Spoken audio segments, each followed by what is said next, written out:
What's going on YouTube? It's your boy Matty B. Welcome back to the channel, and as always, thank you all for tuning in. I really appreciate it. I really only have one question for all of you, and that is, what in the hell is going on in Canada? Let's get into it.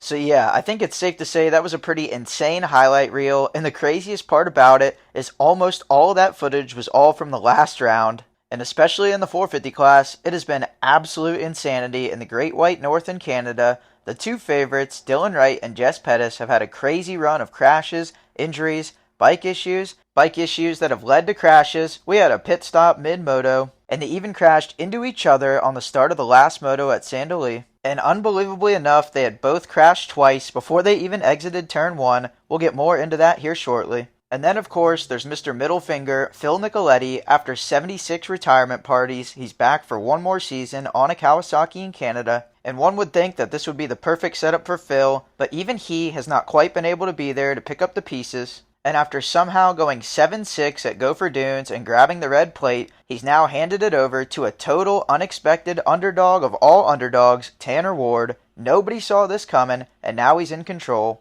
And at the most recent round at Sande last weekend, that's where everything got really crazy and out of hand. First turn crashes, takeouts, and then Dylan Wright just went full-blown crash test dummy mode, massive crashes, more than likely concussion nationals, bikes grenading and going up in smoke. Even Phil Nicoletti couldn't find himself out of the first turn melee, along with Dylan Wright and Jess Pettis, who doubled up and crashed into each other on the way out of turn 1. And then just to top it all off, Dylan Wright crashes into a tree. And this was all just in the 450 class. I don't know about you guys, but that's about the craziest day of pro racing I've ever seen. In the 250 class, it's been a little less crazy. Top Canadian Ryder McNabb has unfortunately gone out with health issues and is now out of the championship, and I would say he's handed it over to Preston Kilroy of MX101 Yamaha, but he's kind of been in control the whole time after dropping down from the 450s last year to the 250s this year. And we've even seen some of Canada's new young talent like Dylan Rempel and Sebastian Racine grabbing their first wins of their careers as well. So safe to say it's been an absolute banger of a season so far. I feel like the Canadian series isn't quite what it once was. There used to be a lot more Americans that would travel up north of the border to race. I feel like there used to be a lot more money in the series, more teams, but there's never been more drama and more action than there is right now.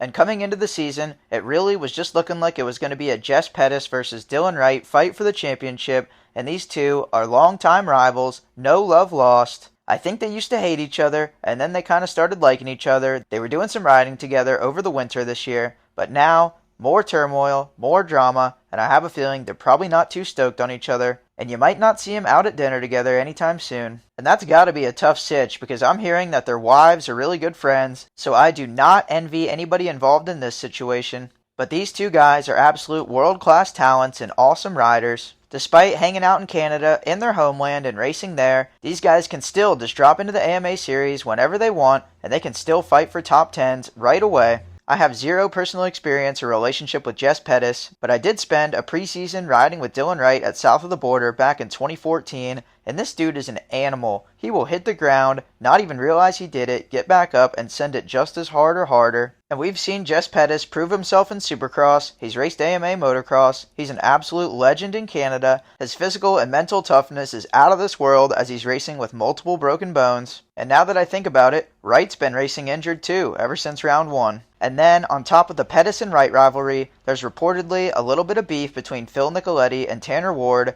At the preseason press conference, Phil was talking about how he was only worried about Dylan and Jess. Tanner Ward had something to say about it, fired back a little bit, felt like he was being slept on, and look at the dude now, he's got the red plate. But all that aside, I feel like I might have spent a little bit too long on the overview, so let's get into this race by race, starting with round 1 in Calgary. At Wild Rose MX Park, check the backdrop, you can literally send a jump, throw a whip, and look over at the city, no choice. And in the 450 class at the opener, the stage was set for a banger of a season. Dylan Wright and Jess Pettis split motos 2-1 and 1-2 with Dylan taking the overall. The two even gave each other the finger guns at the conclusion of each moto. It was kind of cute. Filthy Phil brought home a consistent 3-3, although I think it was 3 to 5 business minutes behind Dylan and Jess. Quinn Amiot brought home a 4th overall, and recently he's even become a factor in this championship. And then current red plate holder Tanner Ward was only able to salvage his 6th at round 1. He was even beat out by somebody with mailbox numbers,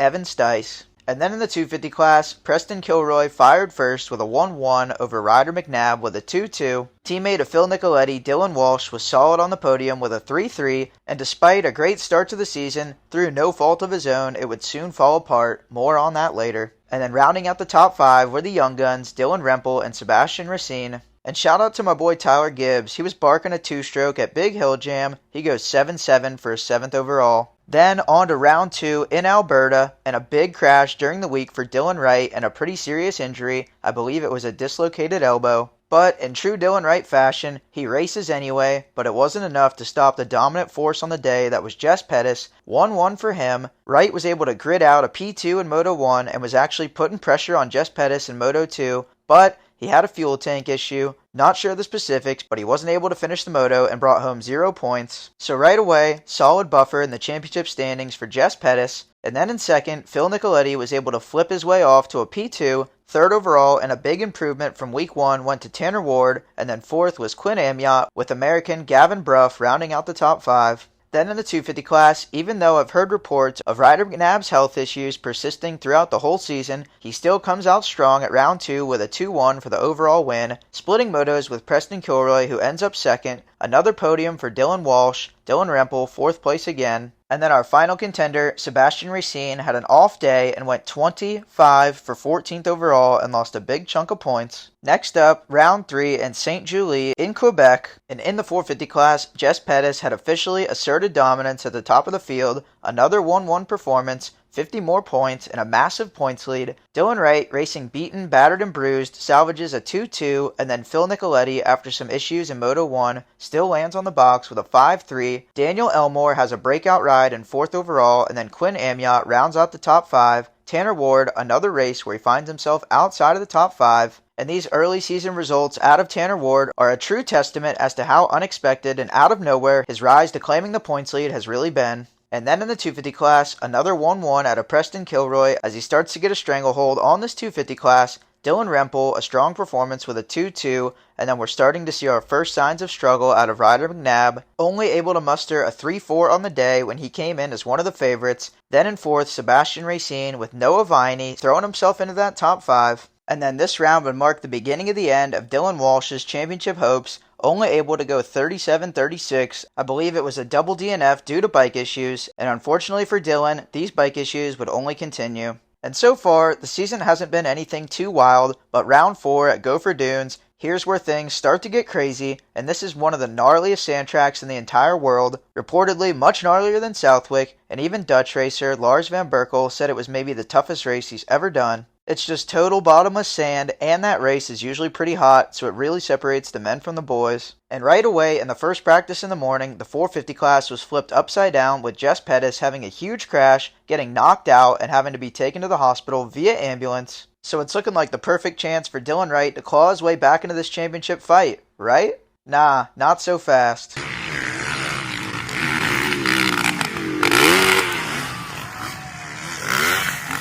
Everything was going according to plan for Dylan Wright and the GDR Honda squad. Checked out, big lead, and he has another fuel tank issue, bike bogs, massive Indonesia, and in true Dylan Wright fashion, he gets right up, but the bike was unable to continue and Dylan suffered another DNF. And because the team had already had issues with the tank earlier in the season, Dylan decided that instead of running their oversized tank, they were just going to run a standard tank and do a pit stop.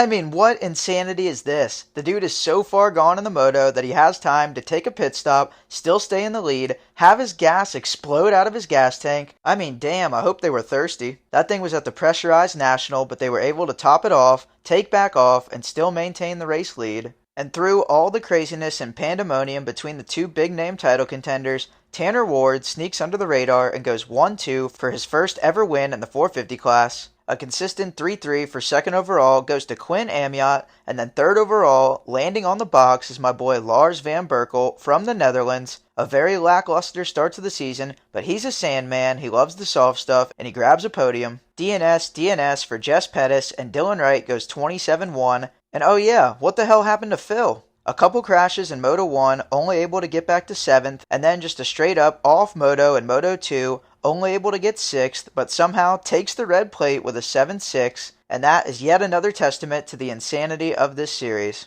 Then in the 250 class, more first-time winner nationals, Dylan Rempel, 3-1 for the overall at his home race over Ryder McNabb, who went 1-3. Sebastian Racine lands on the box with a 4-2, and then the first off day of the season for Preston Kilroy kinda gets the shaft, going 2-4 and only getting 4th overall, and then rounding out the top 5 was Club MX's Ryder Malinowski. Dylan Walsh, 3 DNFs and 4 motos, only able to go DNF 6, and if you look at the results, it says he's from Christchurch, New Zealand, and if I was him, I'd be praying to Christchurch that my damn bike made it through a moto, no choice. And now, on to the craziest one of all that went down last weekend at Sande for round 5. This one had chaos all across the board, and it also proved to be a breaking point in the Jess Pettis-Dylan Wright rivalry. And speaking of Jess Pettis, the dude absolutely mangled himself at Gopher Dunes, broken ribs, broken shoulder blade, but like a dog, still decided to show up and race. And it was going incredibly well. Dude shows up and is right on the pace in practice, about 1 second off of Dylan Wright, gets out to the lead in Moto 1, and just takes off. It might as well have been 11 a.m. at a hotel because the dude was checking out. And then, in an absolute, total, massive bummer, while he's grinding it out injured and leading the race, his bike goes up in smoke. Boom, Grenade National, and Jess Pettis was out of Moto 1, 0 points. And for the second consecutive week, seems like the perfect opportunity for Dylan Wright to claw his way back into this thing, right? Yeah, assumptions are not in the contract in this series. Dylan Wright has a takedown move with Quinn Amiot, takes himself and Quinn down. That's always the indicator of a perfect takeout move. But he gets up, and as he's charging through the pack, he has this absolutely hellacious, nasty crash. Straight to Indonesia, all expenses paid. I even think he got to sit in first class, but what a brutal hit. You would think the guy is for sure TKO'd after that one, right?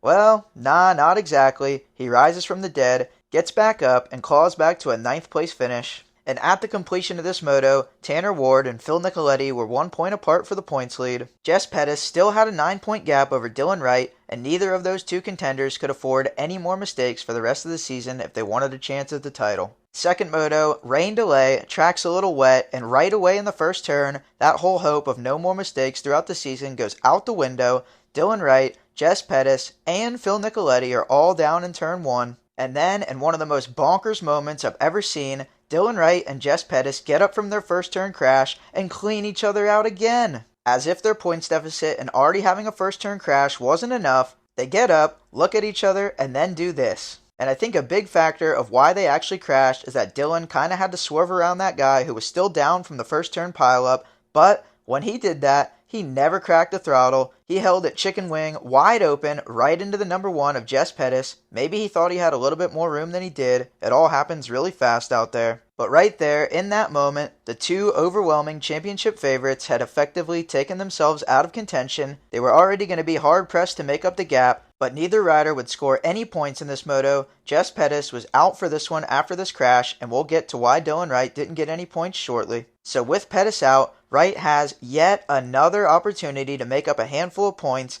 and what does he do? He gets loose and crashes into a tree and a track worker. Again, looks like he's TKO'd, and I think that's what everybody else thought, because one of the mechanics from the team ran out and grabbed the bike because they thought Dylan was dead and they were going to have to push that thing back to the pits. But once again, zombie Dylan Wright rises from the dead and gets back on his bike. There are even rumors that the referee told him he wasn't allowed to get back out there, but he did it anyway, and because he had outside assistance with the team member grabbing his bike and picking it up for him, Dylan was ultimately DQ'd for the moto, no points. And through all this drama, I almost forgot there were other people in this race. Tanner Ward, for the first time in his career, goes 1-1, another overall win. Quinn Amiot with the repeat 3-3 for second overall performance. And then Preston Masiangelo, his first ever podium in Canada, a 5-2 for third overall. Phil Nicoletti, a strong second in Moto 1, but after the first turn crash was only able to come back to fifth in Moto 2. And hell, I almost forgot there was another class too. Sebastian Racine gets his first ever win, a 2-1 for the overall. At their home track, the MX101 team actually owns Sande. Second overall went to Dylan Rempel, and then third, Preston Kilroy, a 1-8. Issues in the second moto, but you win your championships on your bad days. Shout out to a couple of New England Rippas, my boy Joe Tate and Kyle Murdoch, 4th and 5th. And then, unfortunately, the Canadian favorite Ryder McNabb had some health issues come to a head in Sande, had to go to the hospital after the first qualifier, came back, still attempted Moto 1, but just wasn't able to quite do it. DNF, and his championship bid has come to an end. So far, the series has 5 of 8 rounds done, and this 450 class just keeps getting crazier and crazier. With all this talk about Jess Pettis and Dylan Wright on the way into the series, who the hell thought it was going to be Tanner Ward versus Phil Nicoletti? I know I sure didn't, but that's why you run the races. Anything can happen in racing. Man versus machine. They both screw up sometimes. And it's a short series, only 3 rounds left, starting at Riverglade, a hard-packed track in Moncton, then on to Deschambault in Quebec, a Super 6 sand track with some cool elevation, and then the finale, Walton Raceway in Ontario. Sticky dirt, ruts up like crazy, more lines than a college frat house, and a champion will be crowned. And last but not least, a brief overview of the point standings so far. Tanner Ward at the front of the 450 class with an 8-point gap over Phil Nicoletti. Then 7 points further back is Quinn Amiot, who has quietly been making his way into contention. Then in 4th, maybe not the performances he's been looking for, but Lars Van Berkel has been consistent. And then 5th and 6th, way further back than any of us could have ever imagined, are Jess Pettis and Dylan Wright. And check out the gaps. Jess Pettis is 46 points down, while Dylan Wright is a whopping 55 points down. With only 3 rounds left, it ain't looking good. And crazily enough, like I said, it looks like it's down to Tanner Ward and Phil Nicoletti, but you can't forget Quinn Amiot. And at the conclusion of this season, it looks like we're either going to have Phil's 96th retirement party in conjunction with a championship party, or who the hell knows what's going to happen if Tanner Ward locks this thing up. He's from Woodstock. Then in the 250 class, a little less dramatic, Preston Kilroy is in control of it with 21 points over Dylan Rempel. Ryder McNabb is still in 3rd, but I don't know if we're going to see him for the rest of the season. He's only got 2 points over Sebastian Racine, who should move himself into that top 3. 5th in points is Blake Davies.